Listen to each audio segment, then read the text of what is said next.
Welcome to this episode of Lead Different. My name's Dave Oakley. I'm your Good to Great Sherpa. I'm here to help you become the best leader that you can possibly be by emulating the practices of level 5 leaders. Now today, I'm going to answer one of the questions I get all the time. What book should I be reading to help me become a better leader? Now, like Good to Great, today's book is based on some real research. It's research based on the best managers, regardless of what company they worked for. It's called First Break All the Rules. This was the research done by the Gallup group, Marcus Buckingham, on the best managers regardless of what company they worked for. You can see mine's pretty worn out. I've got it dog-eared and all here, so yours is going to have to look the same over time.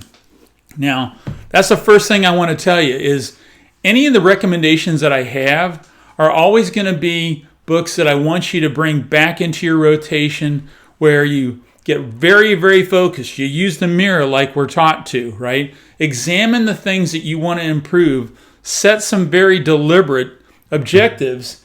And then bring this kind of material, the things that will relate to what you want to improve in, reread it, right? Make notes. Mark it up. Keep a journal, okay? Set some objectives. Game plan looking forward into situations where you want to behave differently or you want to put different things into play. And then open up your journal again periodically and just write down how you did and constantly correct. Spaced repetition, right? It's the mother of mastery and something that I want you to do. In this book, I want to explain a little bit about why this one's in the rotation, right? First Break All the Rules adds depth to first two. It really helps you learn who are the right people, right? It brings this idea of talent and character onto the front burner, right? To complement knowledge, skill, and experience, with most of us have grown up focusing on, and it brings a lot more to it. It extends beyond getting the right people in the right seats. It teaches us how to manage them.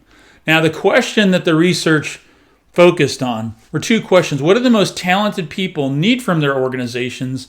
And then how do great managers find and then manage their talent to get their highest potential, right, now and in the future? Now, what's really great is that they use a mountain climbing analogy in the First Break All the Rules, which is wild to me because Collins, right, he's an avid climber and he talks about and uses climbing analogies all the time. Completely unrelated, right? This is a separate study. They use a mountain climbing example in here too. So these 12 questions are broken down or allow you to move from base camp, where I know what's expected of me as the first question, all the way up to the summit, where in the last 12 months, have I had the opportunity to learn and grow? Have I had the chance to use my talents on something that's important, right, and made a big difference? That's the organic engagement that you hear me talk about, right? So these are the things that employees need from us. And then what great managers know. Big piece here. And now my staffs read this book and memorized what page 57 was.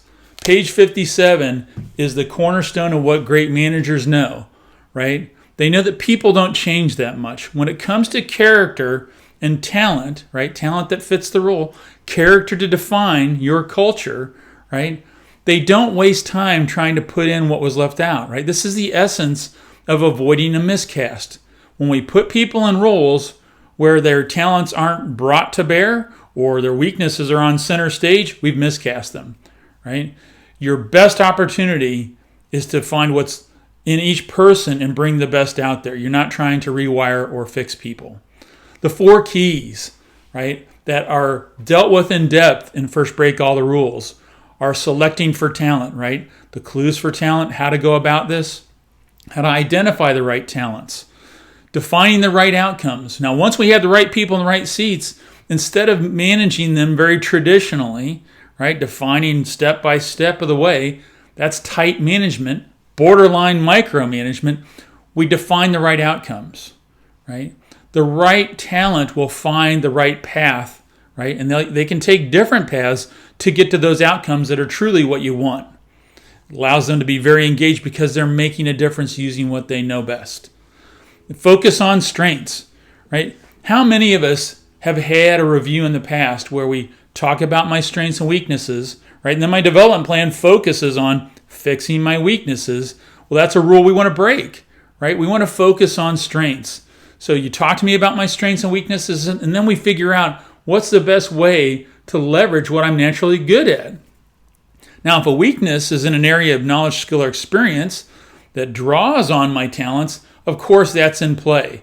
But instead of focusing on the weaknesses that are the things that I'm not wired for, that's a prescription for us all to get frustrated. We focus on leveraging my strengths, right?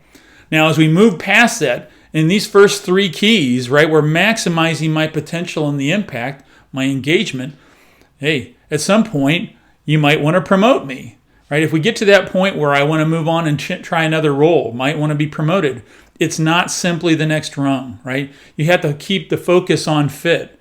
Now, this is important for you both as managing your talent as well as individually. I should only seek out the roles that really command my strengths on full force. Right, turning the keys. So how do we put these into play? How do you interview for talent? There's some really, really important strategies here, like keeping the talent interviews and assessments separate from the knowledge, skill, or experience. You don't want to intermingle those things when you're evaluating a candidate. Then performance management, some really great routines that they offer to you on how do I manage performance of when I have such talented people in the right seats.